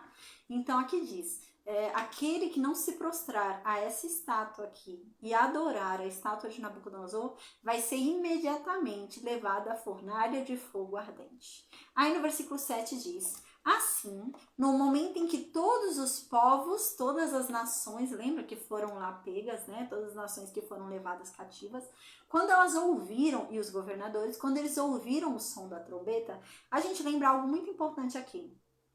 Os 3 que não vão se curvar, eles não são qualquer pessoas. Eles não são um povo, eles são governadores. Então não é qualquer pessoa. Os 3 que não vão se curvar, eles são governadores da província. Eles foram levantados depois da interpretação do sonho. A gente lembra no final do capítulo da interpretação do sonho, Sadraque, Mesaque e Abednego foram levantados como governadores das províncias da Babilônia. Então não é qualquer pessoa que não vai se curvar, são os governadores. Então aqui no versículo 7 diz que no momento em que todos os povos, né, os cativos, todo mundo ali ouviu o som da trombeta, ouviu o som da flauta, ouviu o som da cítara, ouviu o som da sambuca, ouviu o som do saltério. Gente, era impossível você não ouvir o som. Na dúvida se ouviu o som, eles começaram a tocar um monte de som junto, entendeu? Era para não haver dúvida que você não ia ouvir o som. Então começaram a tocar pandeiro, começaram a tocar... Era um monte de coisa junto. Então era impossível você não ouvir o barulho. Então você ia, né? Era um monte de barulho por um monte de lugar, um barulho você ia ouvir e ia se curvar. Então começou a tocar um monte de som junto, um monte de instrumento junto. Então, quando eles ouviram o som dos instrumentos, eles se prostraram e eles começaram a adorar a estátua de Nabucodonosor, né? Todos os povos de todas as nações e de todas as línguas adoraram a estátua levantada por Nabucodonosor. Porém, alguns dos caldeus, a gente lembra que Nabucodonosor era caldeu, né? Então, alguns dos caldeus, você vê que quem dedura não é uma das nações cativas, gente. Um cativo não dedurou o outro cativo, entendeu? Quem dedura é a própria nação da Babilônia, né? Porque a gente lembra que a Babilônia não era dos caldeus antes, né? Ela foi conquistada pelos caldeus agora, no Nabucodonosor. Foi aquilo que eu disse quando a gente estudou sobre Abraão, né? Quando a gente vai ler Gênesis e fala lá, Abraão que veio de Ur dos caldeus, né? Ur não era dos caldeus quando Abraão saiu de Ur. Né? Eu expliquei isso quando a gente estudou. A Ur vem se tornar dos caldeus aqui, com Nabucodonosor. Tá? Então, na época de Nabucodonosor é que Ur vira dos caldeus. Né? Ur era lá na Mesopotâmia, pertinho da Babilônia. Então, ela se torna ali dos caldeus com Nabucodonosor. Antes disso, não era dos caldeus. Tá? Então, houve uma revisão ali de Gênesis. A pessoa, depois que reescreveu Gênesis, para localizar a cidade de Ur, ela... falou, é Ur que hoje é dos caldeus, né? Então naquela época que foi reescrito o livro de Gênesis, Ur ali, a cidade onde Abraão saiu, já tinha sido dominada pelos caldeus. Mas na época de Abraão não tinha, tá bom? Então ela só vem ser dominada pelos caldeus na época do Império Babilônico, tá? Então aqui diz então no versículo 8, entretanto alguns caldeus se aproximaram para denunciar os judeus, né? Então você vê que quem denuncia não são outros cativos, né? Não um cativo denunciando outro cativo, não, é o próprio povo da Babilônia, é o caldeu, é o povo de Nabucodonosor, né? Então Nabucodonosor é caldeu, são os caldeus que estão denunciando os judeus. Então eles chegam lá para Nabucodonosor e falam, ó rei, que o senhor viva para sempre. Bando de puxa-saco, né? Ó rei, que o senhor viva para sempre. A gente ama muito, a gente quer que o senhor tenha tudo de bom na vida. Mas é o seguinte, o senhor fez uma lei aí, fez um decreto, que todo mundo que ouvisse os sons aí, desse monte de instrumento aí, devia se prostrar e render culto e adorar a sua imagem de ouro aí, né, a sua estátua. E aquele que não se prostrasse devia morrer lá na fornalha. O Senhor falou isso, que quem se recusasse a te adorar ia morrer na fornalha. Mas é o seguinte, no versículo 12, os dedos duros falam, né, os caldeus falam, é o seguinte, a gente viu uns judeus aí, ó, e o Senhor ainda teve a capacidade de confiar a administração do reino a eles, viu? É nesse nível que eles falam. Você ainda confiou a administração do reino aí para eles, viu? E eles não se dobraram, não. Não se dobraram para o Senhor, não. O Senhor mandou eles se dobrarem para a tua estátua, mas o Senhor levantou eles aí. Levantou eles como governador. Olha só aí quem o Senhor levantou como governador. Não se prostraram para a sua estátua, não. Não te adoraram, não. Não. E você quer saber mais ainda, Nabucodonosor? Eles nem servem aos deuses da Babilônia. Eles servem outro deus aí, ó. É um povo tudo falso. E o Senhor levantou eles aí como governadores. Eles não adoraram sua estátua, não, ó. E eles não estão nem dando trela pro teu decreto, viu? Não estão nem dando bola, Nabucodonosor. Então, quando Nabucodonosor ouviu isso, Nabucodonosor ficou com raiva. Aí Nabucodonosor mandou trazer correndo para ele Sadraque, Mesaque e Abidnego, né? Mandou trazer correndo para ele ali. Vocês lembram que Sadraque, Mesaque e Abidnego são nomes exaltando deuses babilônicos, né? Então, Sadraque significa, né, quem é como o deus da Babilônia, né? E Mesaque, a gente lembra também, né? Tem a ver com o deus Lua da Babilônia e Abidnego também. Todos esses nomes têm a ver com os deuses da Babilônia. E chamou lá eles por esses nomes, porque eles só chamavam assim, eles não chamavam pelo nome judeu, né? Então, levaram os três e conduziram os três para Nabucodonosor. E Nabucodonosor foi, olhou para os três e falou, ó, é verdade isso daí que me falaram, Sadraque, Mesaque e Abidnego? É verdade que vocês não servem os meus deuses? É verdade que vocês não adoram os deuses da Babilônia? É verdade que vocês não adoraram a minha estátua? É verdade que vocês não se prostraram para a minha estátua? Pois é o seguinte, não precisa nem responder. Eu vou dar mais uma chance para vocês. Estejam prontos, viu? Porque eu vou deixar tocar mais uma vez a música aqui agora, tá? Vai tocar mais uma vez a música, tá todo mundo aqui prestando atenção. E vocês três vão se prostrar aí na frente da minha estátua. Eu quero que vocês se prostrem.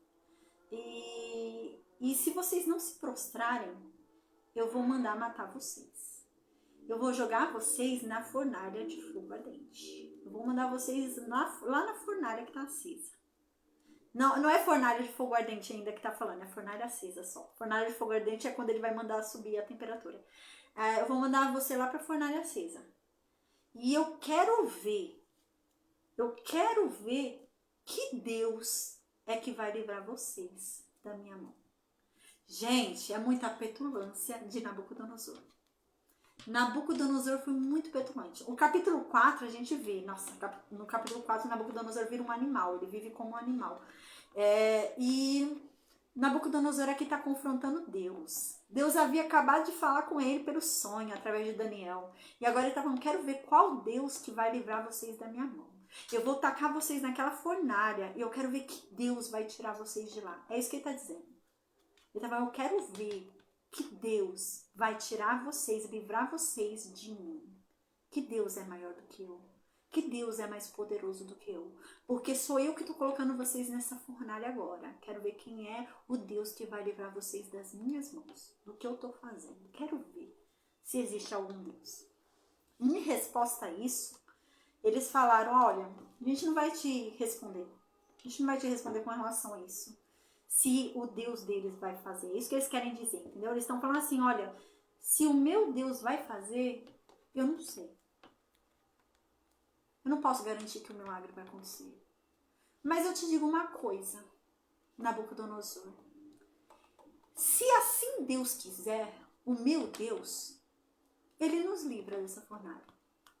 Se ele quiser, ele nos livra também da tua mão.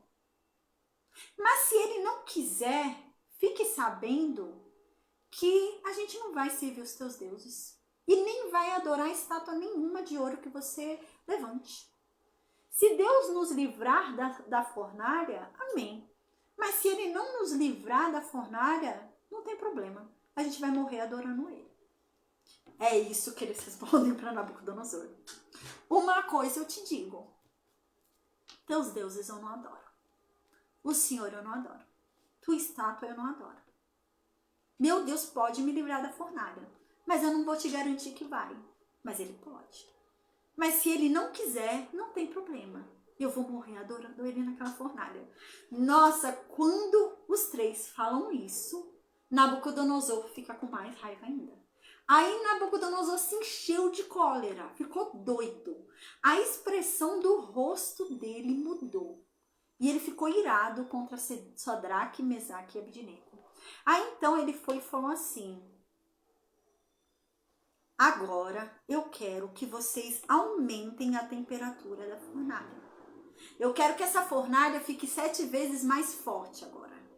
E ele manda aumentar em 7 vezes a temperatura da fornalha. Então a fornalha já estava quente, mas agora ficou 7 vezes mais quente, porque ele está irado. Ele falou: agora eu quero ver qual Deus vai livrar vocês, porque a fornalha agora está mais quente ainda do que antes. Vocês estão falando que o Deus de vocês pode livrar vocês? Eu quero ver. Aí ele manda aumentar 7 vezes. E então depois ele falou: eu quero que vocês amarrem bem direito esses homens para eles não fazerem nenhuma gracinha e querer correr, querer fugir. Amarra eles bem amarrado, a perna deles, amarra o braço para eles não fugirem. E amarraram. Amarraram as mãos e os braços de Sadraque, de Mesaque e de Abednego para que eles não fugissem. Então, diz que Nabucodonosor fala: eu quero que vocês joguem assim eles na fornalha, que eu quero ver quem é que vai livrar eles, porque eles estão falando que o Deus deles pode livrar. Agora, tempo para eles correrem e fugir, eles não vão ter, quando eles caírem nessa fornalha amarrados do jeito que eles estão. Então, no versículo 21 diz que fizeram como Nabucodonosor falou. Vamos lá, amarraram, né, com as túnicas deles, pegaram as próprias túnicas deles e amarraram eles, pegaram os próprios calções dele e amarraram ele, amarraram os barretes e suas outras vestes, enrolaram todos eles. Gente, eles estavam todos assim amarrados. E realmente foi esse o propósito de Nabucodonosor. Nabucodonosor os amarrou completamente para que eles não tivessem tempo de correr no fogo e fugir, entendeu? Porque se eles talvez corressem no fogo e fugissem, iam falar: nossa, o Deus deles livrou eles de lá. Então, para impossibilitar isso, Nabucodonosor os amarra completamente, porque eles iam ficar sem correr, não ia ter como mexer a mão, mexer a perna, entendeu? Então eles estavam totalmente amarrados, tá? Então não podia correr, não podia movimentar as mãos, não podiam fazer nada. E então eles fizeram isso, e diz aqui que eles amarraram totalmente os três, né? Eles foram, pois, amarrados com suas túnicas, seus calções, seus barretes e suas outras vestes. E então foram arremessados à fornalha acesa. Então agora vai explicar pra gente como que essa fornalha estava e o que aconteceu nesse tempo quando eles foram arremessados. Porque tem uma informação muito importante aqui. Diz assim: entretanto, como a ordem do rei era inalterável e a fornalha estava excessivamente acesa, estava muito quente, os homens, ao arremessar Sadraque, Mesaque e Abednego, morreram, queimados pelas chamas, de tão quente que estava a fornalha.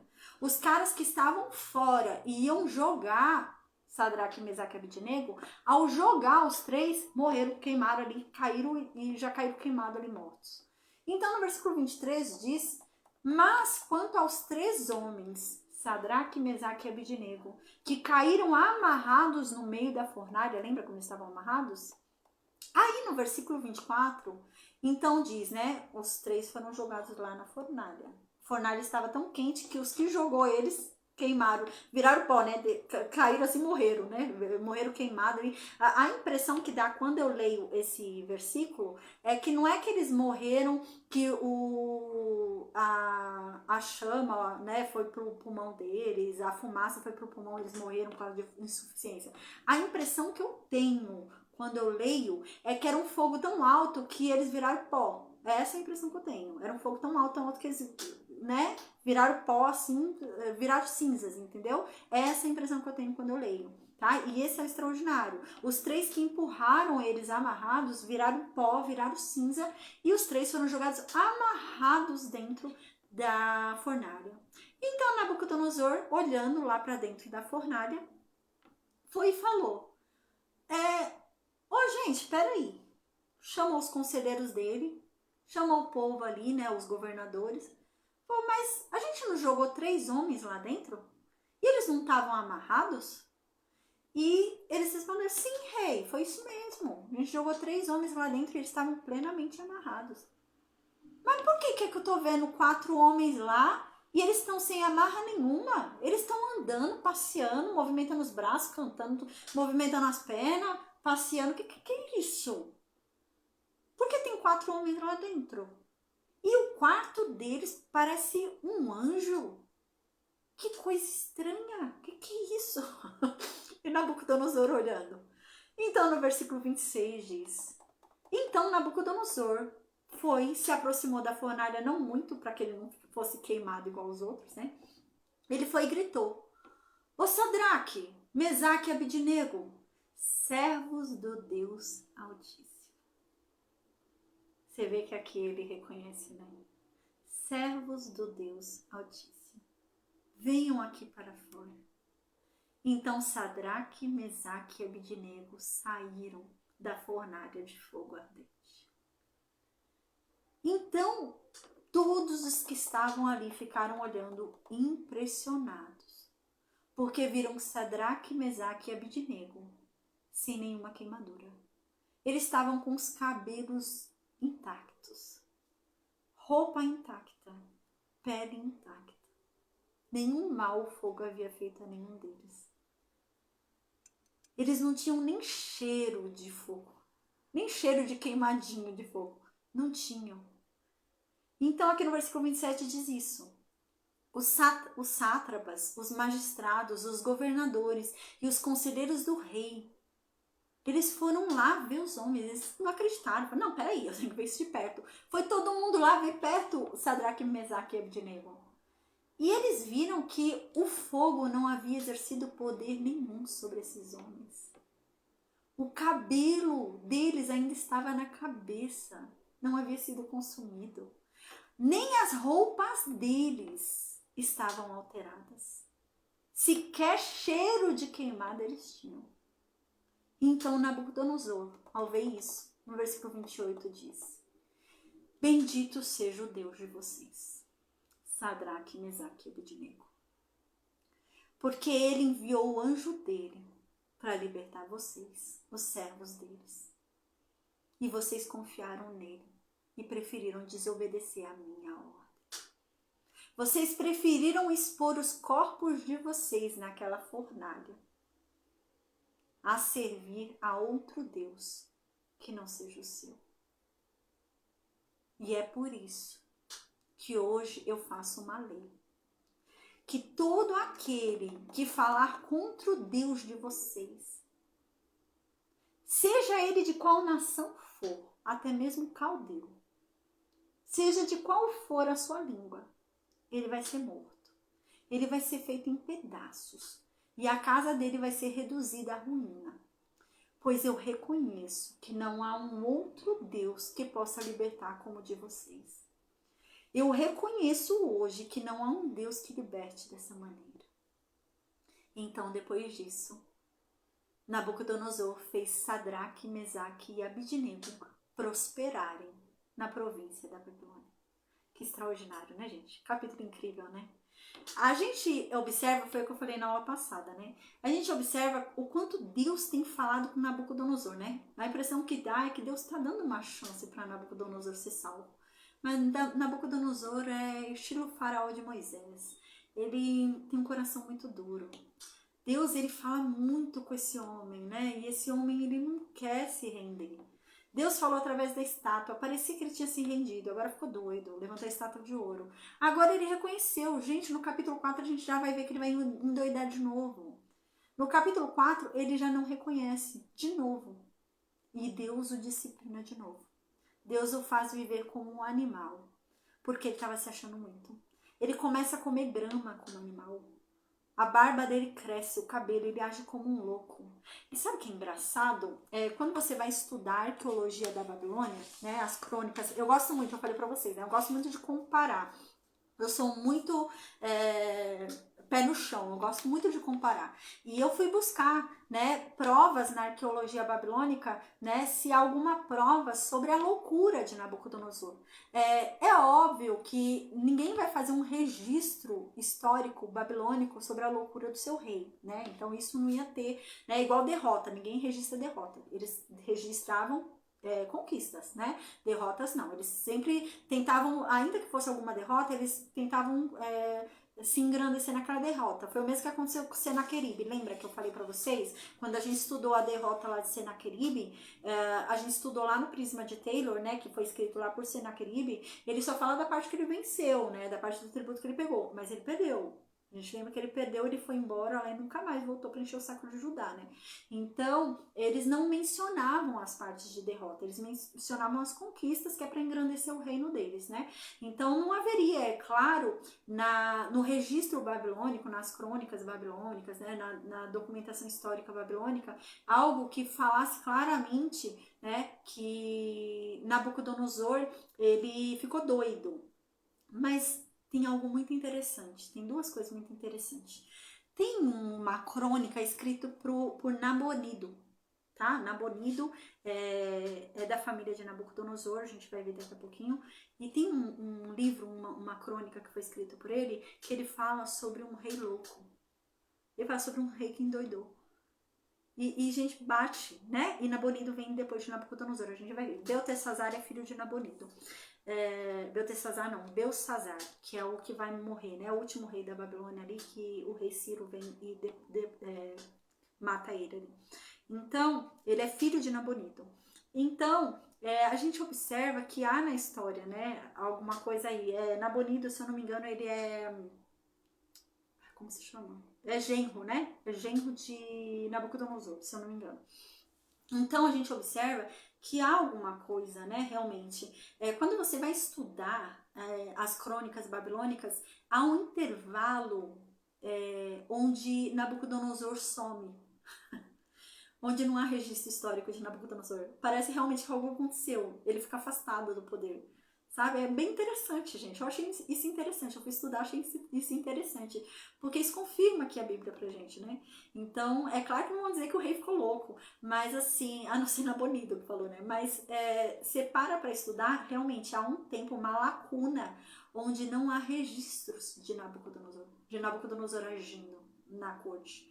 Ele realmente se afasta. Há um tempo em que ele fica afastado, ele não governa. Fica meio esquisita a história. Então, pode ser isso daí realmente do capítulo 4, tá?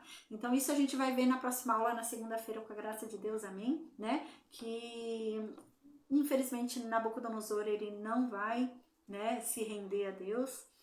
Então, no capítulo 4, ele vai fazer outra presepada, né? No capítulo 4, ele vai fazer outra marmota, mas aí Deus vai responder essa marmota deixando ele louco. Então, ele vai agir, ficar alguns anos, a gente vai ver na próxima aula, agindo como um louco, né? Tá? Ele vai comer grama, né? Como um animal, tal, tá? Mas antes disso, a gente vai ver o segundo cativeiro, tá bom? Porque esse tempo de loucura de Nabucodonosor acontece no final do reinado dele, tá bom?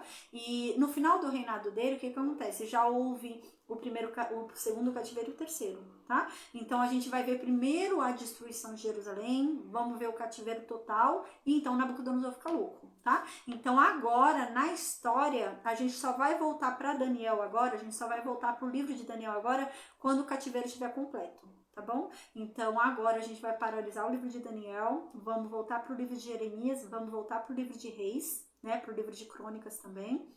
E a gente vai estudar ali essa etapa onde vai ter o segundo cativeiro, que o segundo cativeiro é a resposta à rebeldia de Joaquim, lembra que eu ensinei hoje no início da aula?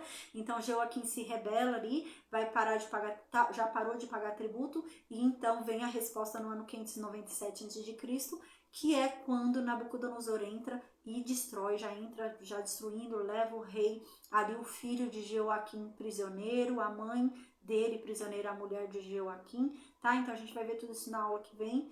E já tem o segundo cativeiro, né? O primeiro cativeiro é o de Daniel, o segundo cativeiro é esse, onde o filho de Joaquim vai ser levado, Joaquim é morto, e a mulher dele também é levada, a mãe do filho dele também é levada, tá? Então a gente vai passar para a terceira fase, que é o último cativeiro. No último cativeiro é quando Nabucodonosor vem e destrói tudo, o templo, destrói muralhas, destrói tudo, e Jerusalém vira só ruínas. Então todo o povo é levado cativo, tá? A gente vai ver que na verdade não é todo o povo, tá bom?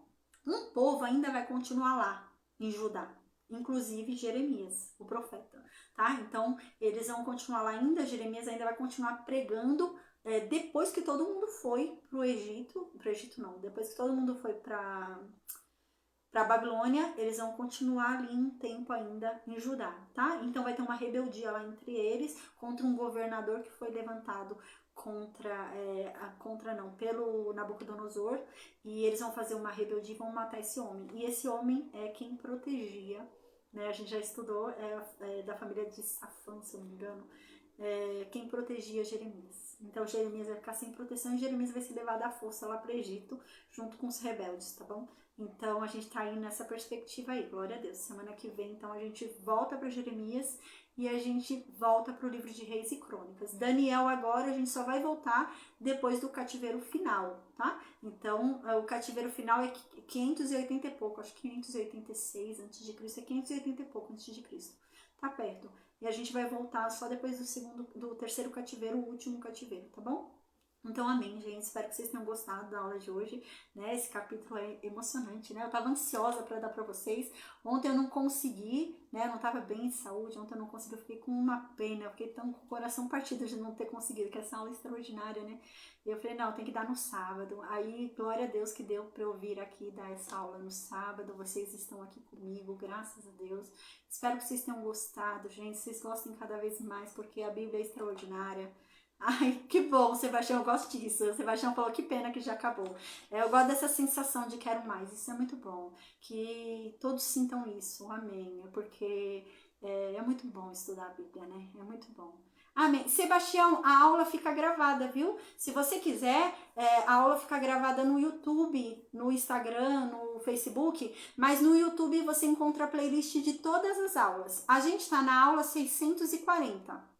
A gente já teve 640 aulas dadas. E você consegue acessar as aulas anteriores se você quiser maratonar as aulas anteriores, bastante gente maratona. Se você quiser maratonar e assistir as 640 aulas, tem lá, tá? Desde Gênesis até agora, passando por todos os livros. A gente já finalizou 23 livros da Bíblia, né? Então, se você quiser assistir as aulas anteriores lá no YouTube, tem, tá? Quando eu mandei... Ah, não, é verdade. O Sebastião tá falando que não é como ouvir ao vivo, é verdade. Gravada não é a mesma coisa, não. Amém. Mas qualquer coisa, quando eu mandei o link da aula de hoje, lá embaixo do link da aula de hoje tem o link da playlist, tá bom? Se você quiser acessar a playlist lá para você ver alguma aula anterior, se quiser assistir alguma aula que já passou, aí lá tem a playlist com as 640 aulas, tá bom? Amém. Sebastião, que bom que você tá gostando, viu? Deus te abençoe imensamente. E mais uma vez, seja muito bem-vindo, amém. Gente, alguém tem alguma dúvida? Francisco, Rita, Silvana, Luciene, vocês têm alguma, Sebastião, vocês têm alguma dúvida? Vocês querem falar alguma coisa? Tem alguma dúvida? Querem complementar alguma coisa? Dar alguma opinião, falar alguma coisa? Vocês querem? Francisco? Nenhuma dúvida, Bruninha. Amém, Francisco. Eu só gostei da aula. Ai, que bom, que bom. Que bom, Francisco. Agora os sábados ficou bom. Ficou bom no sábado pra você? Amém. Ficou, Bruninha. Amém. Eu vou ver. Eu conseguindo dar aula no sábado, eu vou dar mais aulas aqui no sábado também. Né? Tem gente que só consegue vir mais no sábado, né? Mas eu vou ver. Não é certeza, eu vou tentar. Dentro do possível, conseguindo dar aula aqui no sábado, eu dou também aula no sábado. Amém. Amém. Que bom, Francisco, você gostou. Deus te abençoe, viu? Amém. Bom descanso, bom final de semana e até segunda, com a graça de Deus. Amém. Eu vou pra Assembleia. Até terça, com a graça de Deus. Amém. Em nome de Jesus. Amém. Beijo, amém. Sebastião, você tem alguma dúvida? Silvana, Lu, vocês têm alguma dúvida? Amém, Lu. Eu não tenho dúvida, não. Obrigado. Do que eu ouvi aí, eu gostei muito. É óbvio que ficou algumas coisas para trás aí, porque eu perdi, né? Mas vai dar certo. Vai chegar lá. Amém, amém, Sebastião. Deus te abençoe, viu? Que bom que você tá gostando. Deus te abençoe. Até segunda-feira, com a graça de Deus aí, que a gente tem mais com a graça de Deus, viu? A gente continua aí nosso estudo. Deus te abençoe imensamente. Bom final de semana.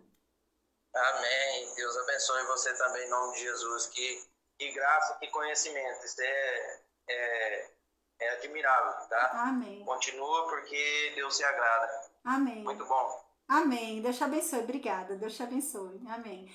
Luciene falou que não tem nenhuma dúvida. Amém, Lu. Deus te abençoe, viu? Bom descanso, bom final de semana e até segunda-feira com a graça de Deus. Amém. Silvana, você tem alguma dúvida?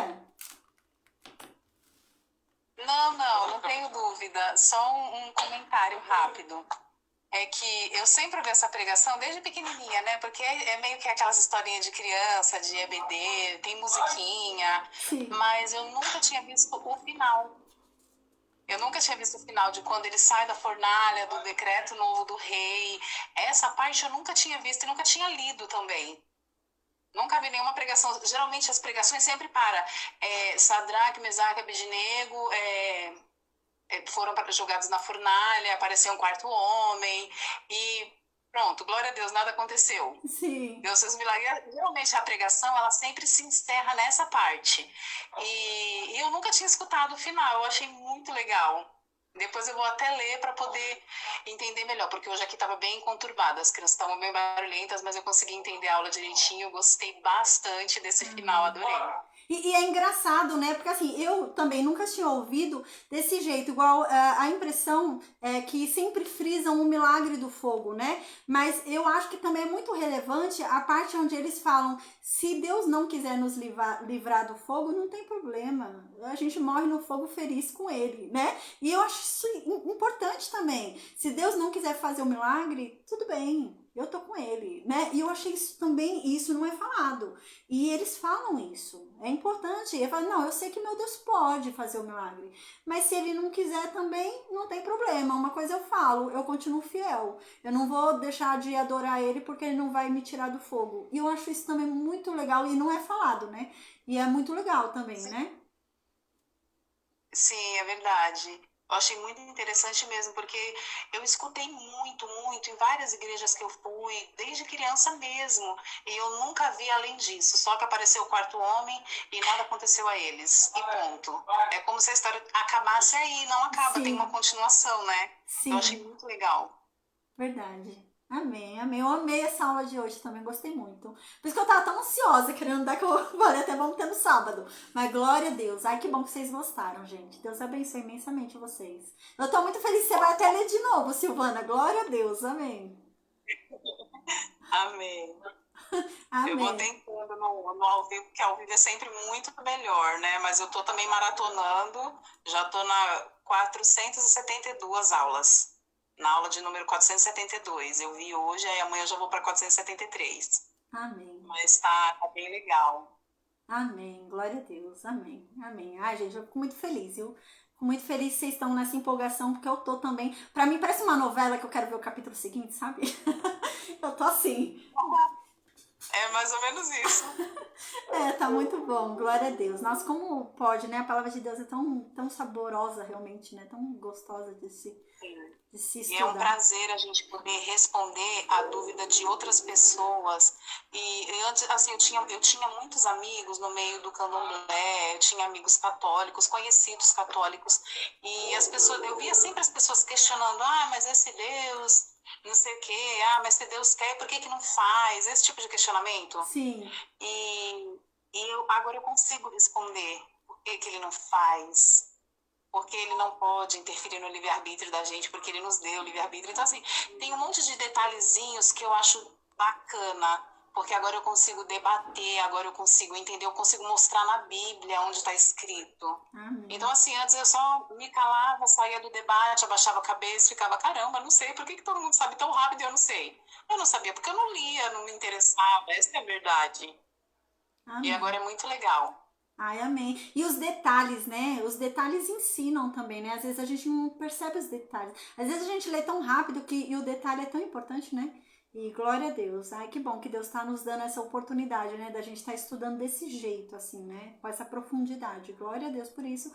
Por Deus estar possibilitando isso, né? Por Deus tá me usando, porque não vem de mim, né? É misericórdia dele, é graça dele. E glória a Deus por isso, né? Por Deus estar me usando, mesmo eu sendo tão falha, né? Tão humana, mas Deus tá ainda me usando dessa forma. Eu fico muito feliz porque, nossa, eu tenho aprendido muito, muito mesmo, assim. Nessa profundidade que a gente tem estudado, eu não conseguia estudar, sabe? Em outros lugares, sozinha, mas aqui a gente tem conseguido, o Espírito Santo tem guiado, tem ajudado, e, nossa, tem sido muito bom. E que bom que vocês tenham gostado também, espero que vocês estejam assim também, sabe? Eu sinto que vocês estão, e eu fico muito feliz com isso, né? De estar com essa sede, essa vontade, né? Eu fico assim, eu quero ver o próximo capítulo, quero ver o próximo capítulo. Eu sei o que vai acontecer na história, mas é tão legal aqui, né? A gente estudar saboreando cada capítulo, né? Cada detalhe. É prazeroso, né? É, Amém. tô amando mesmo. Amém. Amém, minha amiga. Deus te abençoe imensamente, viu? Um bom descanso, um bom final de semana. E até segunda-feira, com a graça de Deus. Amém. Amém. Amém, até segunda. Boa Amém. noite.